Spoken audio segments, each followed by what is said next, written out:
In the last lecture, we talked about Egyptian creation mythology. However, the Egyptians were also intrigued with stories about the gods themselves. Three gods in particular dominated Egyptian mythology: Osiris, Horus, and Ra. And they were also the gods most closely associated with ancient Egypt's pharaohs. In this lecture, we'll focus on these important figures. Our story picks up where one of the creation myths from the last lecture left off. You may recall that the Heliopolis creation story involved 9 deities known as the Ennead. The final generation included the male-female pair Osiris and Isis, as well as another couple, Set and Nephthys. Osiris and Isis, and frankly all the Egyptian gods, are complicated characters who evolve over time. The dynastic period in Egyptian history alone lasts about 3,000 years, so we should expect some change on the basis of time alone. Factor into that the political shifts, the impact of contact with other cultures, and the different personalities of the dominant cities, Heliopolis, Hermopolis, and Memphis, and it only makes sense that the mythologies about the gods would evolve. In addition, Egyptian culture seemed to conserve old stories about the gods as new stories developed, rather than replacing them. So over time, the Egyptians built up layers upon layers of stories, some of which contradicted each other. And by the way, we'll see this occur in other mythological traditions as well, particularly with the Indian mythologies. Finally, as scholar D.A. Mackenzie puts it, the gods tend to bud other gods. In other words, one god, for example, Ra, will become manifest in multiple forms, like the multiple heads of a hydra. Gods appear in different forms, with different aspects of their personalities highlighted in different myth streams. And it'll help to keep all of this in mind as we move forward.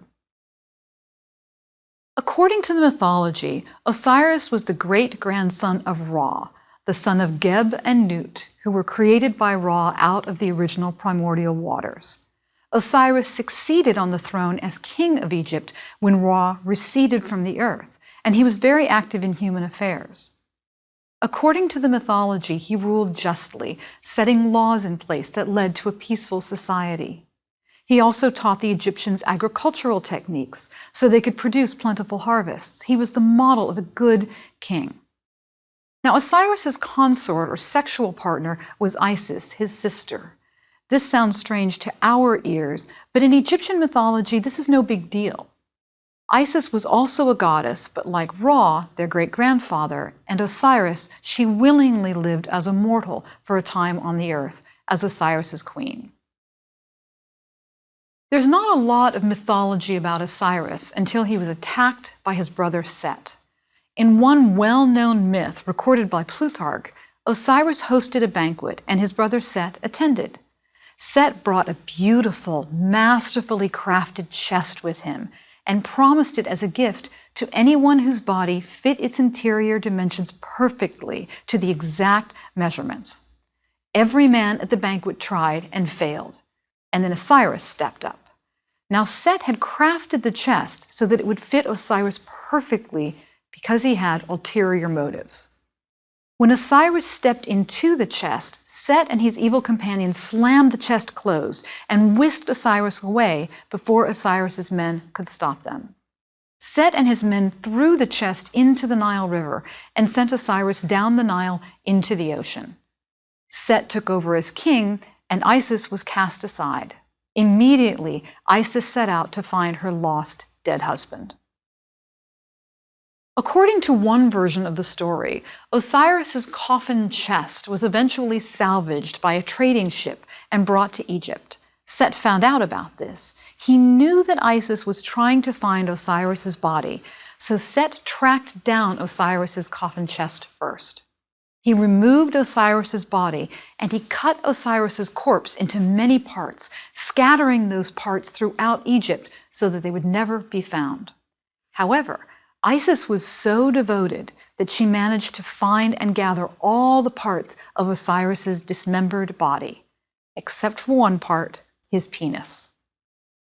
Set had thrown Osiris's penis into the Nile River, and a fish ate it. Isis reassembled Osiris with the body parts she had, and then she gave him a golden phallus to replace the one that had been lost. She then restored him to life. In an old version of the story, Horus, Isis and Osiris's firstborn son, is conceived with this golden phallus. When Isis became pregnant with Horus, she became afraid that Set would try to kill the son in her womb. So when it came time to give birth, she hid in the Nile marshes and delivered Horus in secret. According to the mythology, Horus eventually grew up and battled with Set in order to avenge his father's murder. From the time that Osiris is murdered, even though he's resurrected thanks to the efforts of Isis, he never loses his association with death. He is therefore primarily known as the god of the underworld. Stories about Osiris go back thousands of years.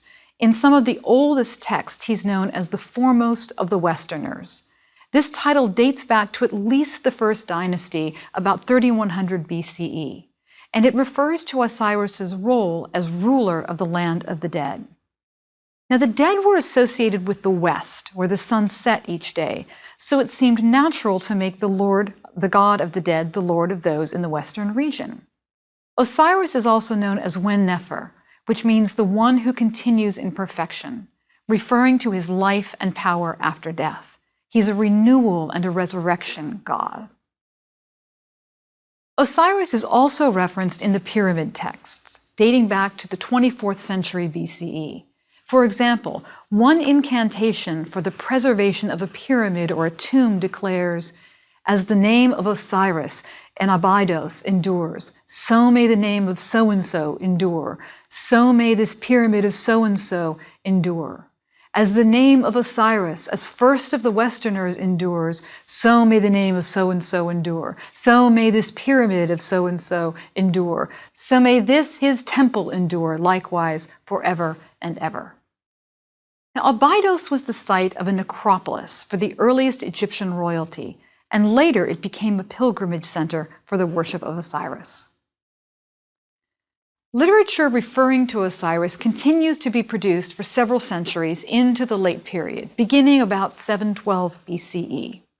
This literature includes the text from the Shabaka stone, a famous carved basalt stela that, as I mentioned in the last lecture, dates from about 700 BCE. The stone was installed in the Temple of Ptah at Memphis in the late 8th century BCE. At some point, the stone was moved, although no one knows when or why. The British Museum states that it was once used as a millstone, and somewhere along the way it was badly damaged, and again, we don't know how or why. In 1805, the stone was donated by the Earl of Spencer, George John, to the British Museum in 1805, and it is still there today. The Shabaka stone is thought to record teachings that originated in the temple in Memphis. Although dated to about 700 BCE, it clearly draws from material that's much older. The stone includes one section that begins with reference to Osiris's burial. The segment of the stone that records the story is very badly damaged, so it's not entirely clear what's going on. We're told that Osiris is flailing in the water, and Horus commands Isis and Nephthys, Osiris's sister and fellow deity, to grasp Osiris and to prevent his drowning. They respond in time, and they bring Osiris to a royal fortress. The text reads, "Thus Osiris came into the earth at the royal fortress, to the north of the land to which he had come. His son Horus arose as king of Upper Egypt, arose as king of Lower Egypt, in the embrace of his father Osiris and of the gods in front of him and behind him." In this story, we see Osiris removed from kingship permanently and replaced by his son Horus. Perhaps the greatest source of cult information about Osiris is found on the Iconophorit stela from the Middle Kingdom, dated approximately 1900 BCE and now housed in the Berlin Museum. The name Iconophorit refers to a high official in the court of the pharaoh Senrasit III, who sent Iconophorit to Abydos to restore a temple of Osiris and to celebrate a festival there. The inscription on the stela describes a public 5-day festival focused on Osiris. And according to the stela, on the first day of the festival, a mock battle was performed in which Osiris's enemies were defeated. On the second day, Osiris's body was processed from his temple to his tomb, transported in a boat. The third day was a day of mourning, and on the fourth day, a funeral was performed. On the fifth day, Osiris's resurrection was celebrated at sunrise, and he was crowned as the Lord of Ma'at, meaning truth, balance, or order. Now here, Ma'at isn't a goddess, but an abstract concept, and Osiris is the god who establishes and upholds order, balance, and truth. In his role as Lord of the Dead, Osiris is involved in judging the souls of the dead to determine where they will reside in the afterlife, and he was known as a merciful judge. He's given the titles Lord of Love, and he who is eternally merciful and useful. In the Old Kingdom, kings actually had the potential to become Osiris in death. And like Osiris, they would be resurrected from the dead and live throughout eternity in the underworld. Beginning around 2000 BCE, the opportunity expanded so that eventually all Egyptians had the possibility of becoming Osiris in the afterworld if they paid for the necessary rituals. According to the myth, the dead person would be tried by 42 divine judges, probably reflecting the 42 regions of ancient Egypt. If the deceased had lived a life marked by Ma'at, he would be permitted to join Osiris. But if he had not, the soul would be given over to Ammit, the devourer goddess.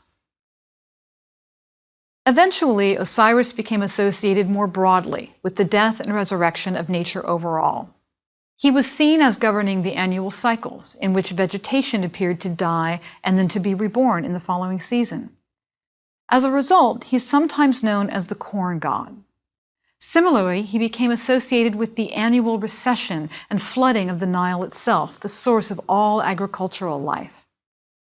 Now, images of Osiris usually portray him as a man with green skin, and this comes from his association with the Nile, particularly the Nile River when it first rises at the beginning of the flooding season after an annual period of drought. At this time, the Nile has a green color to it, and Osiris became associated with this green color along with the Nile's fertility and the broader concept of rebirth. Osiris is also portrayed with a pharaoh's beard. His legs are often wrapped like mummies' legs, bandaged and secured tightly against one another, indicating his affiliation with death. He wears a crown similar to the white crown associated with the rulers of Upper Egypt. 2 large ostrich feathers are attached to each side of the crown, and he holds a crook or a staff, which scholars think is intended to represent him as a shepherd god.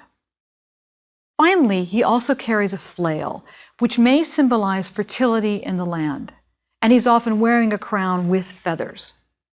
Occasionally, he's also portrayed with a moon crescent attached to this crown, suggesting that he's also been understood to be a moon god. Osiris was so significant that non-Egyptian writers recorded versions of his myths after the fall of Egyptian self-rule. Plutarch, the Greek historian, collected many of the stories of ancient Egypt, and he offers an account of Osiris's murder and Horus's birth that differs a little bit from the one I just described. According to Plutarch, Egyptian mythology taught that the god Set conspired with the queen of Ethiopia and 72 co-conspirators to assassinate Osiris. This probably reflects the political tensions between Upper and Lower Egypt before they were unified. Remember that Set was associated with Upper Egypt and Horus with Lower Egypt. It would have been politically advantageous for Set to secure a foreign ally or two to try to unseat Osiris, and this political know-how emerges in the mythology. Plutarch, writing in the 1st century CE, reflected on the Osiris myth. He comments that the Osiris resurrection mythology reinforces Osiris's link with agriculture. Plutarch describes the annual festival commemorating Osiris's death. As we've seen, the annual 5-day festival honoring Osiris dramatized his murder, his dismemberment, and his resurrection. But the festival also involved more metaphorical elements. Plutarch notes that the annual festival remembering Osiris's death was held the same day that grain was to be planted.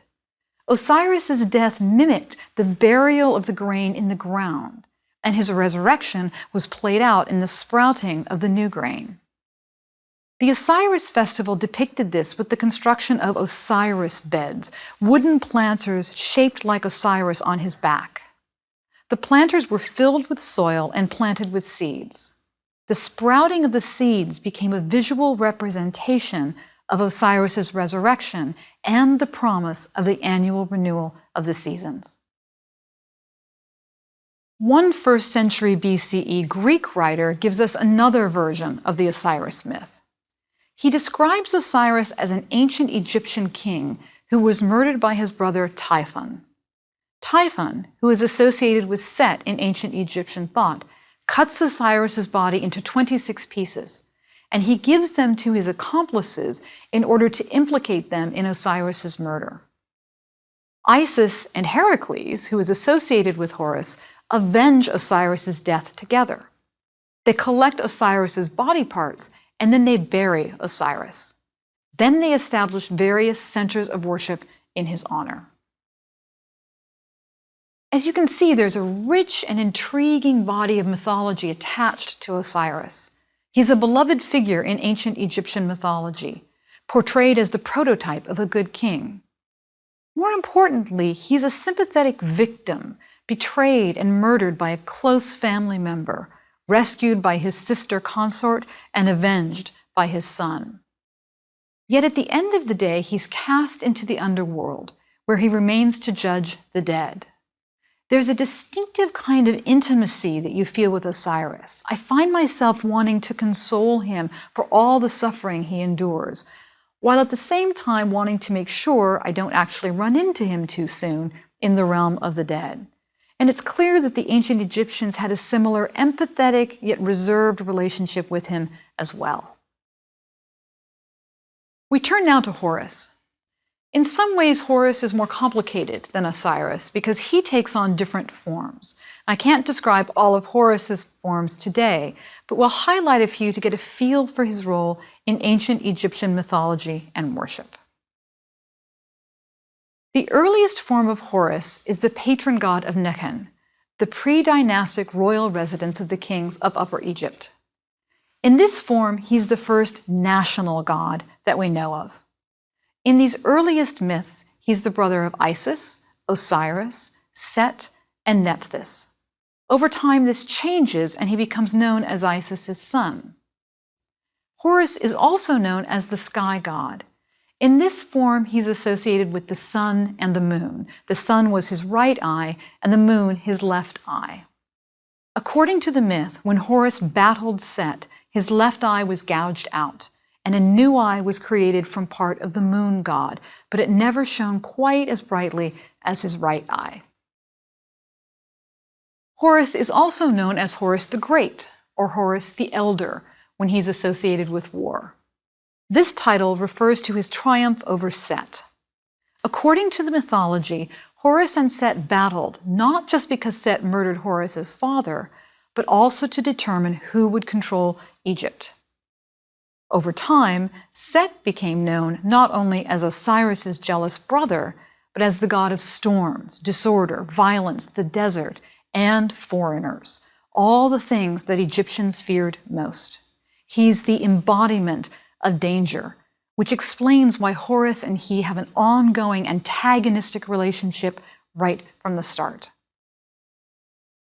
Egyptian mythology describes a climactic battle between Horus and Set, reminiscent of the hand-to-hand fight that always seems to come at the end of action movies between the hero and his arch-nemesis.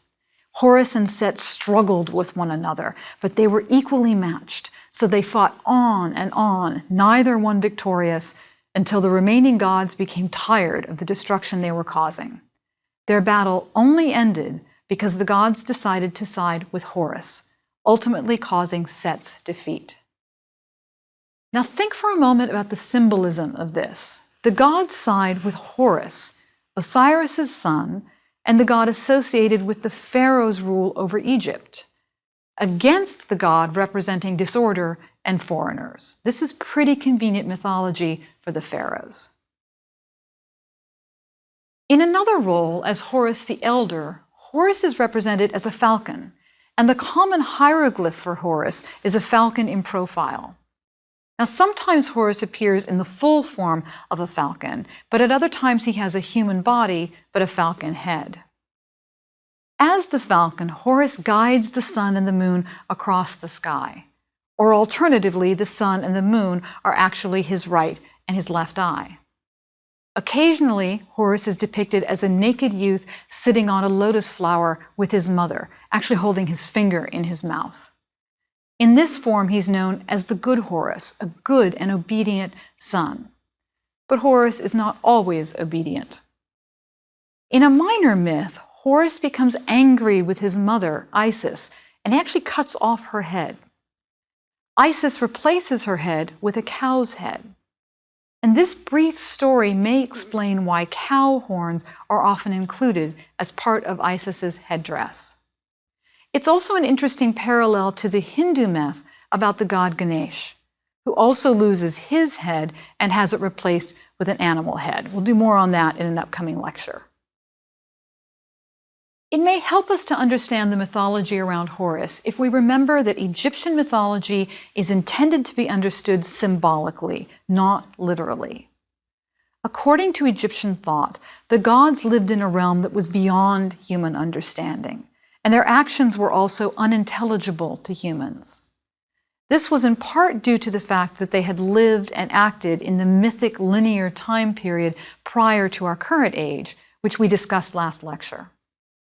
As a result, Egyptian mythology was viewed largely as a metaphor, and this is particularly true of Horus's mythology. For example, the Contendings of Horus and Set describes battles between Horus and Set.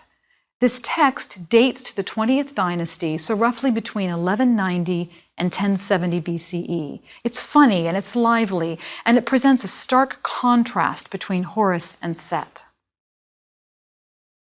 In this same struggle, Set loses a testicle. Now, this loss can be understood symbolically as a metaphor for the infertility of Upper Egypt, the desert region, and the region that Set is associated with. There's another set of stories often interpreted as a metaphor for Lower Egypt's defeat of Upper Egypt. In the Chester Beatty Papyrus I, which contains the Contendings of Horus and Set story, Set attempts to seduce Horus and to have sex with him, and most scholars interpret this as an attempt by Set to demonstrate his dominance over Horus. Horus, however, tricks Set. He catches Set's semen in his hand, and then he throws it into the river. Then Horus spreads his own semen on some lettuce, and he feeds it to Set. Horus and Set then ask the rest of the gods to determine who is dominant. The gods call forth the semen, and Horus's semen answers from inside Set, and Horus is declared the victor. Set becomes furious at this, and he refuses to just step aside. Finally, Horus and Set compete in a boat race to determine who will rule over the land. Now, unbeknownst to him, Set's boat is made of stone, so it sinks. But Horus sails in a boat painted to look like stone, but really made of wood.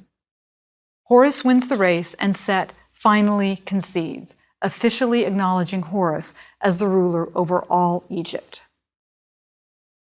Horus enjoys great popularity for many centuries, particularly in his role as the one who defeats Set and unifies Upper and Lower Egypt.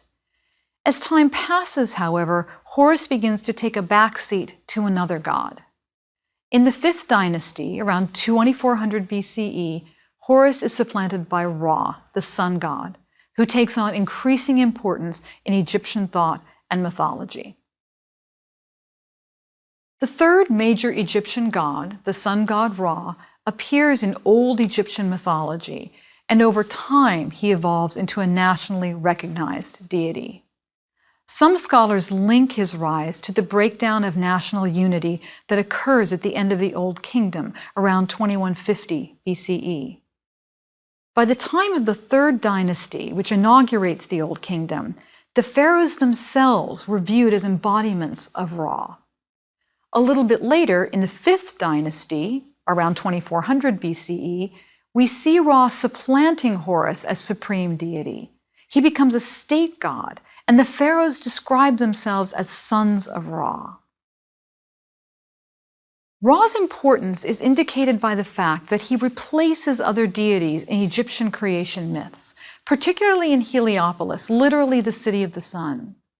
For example, Ra's followers claim that Ra was the first god, that he was self-created, and that he was the progenitor of the gods that follow him. In addition, certain myths develop around Ra uniquely. For example, in the myth Ra and the Serpent, Ra speaks in the first person. He describes how he created living creatures. At one point he says, "Shu and Tefnut brought me the eye that looked after them, and I gathered with them and wept for joy. Human beings emerged from the tears that I shed." In the same myth, Ra is also credited with creating animals, plants, and the seasons of the year. Perhaps the most important myth involves Ra's nightly journeys. According to Egyptian mythology, Ra journeys each night through Duat, the land of the dead. He travels from the west, the region where the sun sets, to the east, where the sun rises and begins a new day. During this nightly journey, he meets with Osiris, which guarantees the rising of the sun the next day. Ra also battles each night with Apep, the giant snake god who sleeps coiled just below the horizon. Apep represents chaos, and each night Ra defeats Apep, guaranteeing the triumph of order over chaos in the coming day. More rarely, Ra appears as an aging king with golden skin, silver bones, and hair of lapis lazuli, the blue semi-precious stone associated with royalty. As we have seen, elaborate mythologies developed around Horus, Osiris, and Ra over the centuries. In particular, the mythologies linked each of them with the pharaohs. It's easy to see how the pharaohs benefited from this association.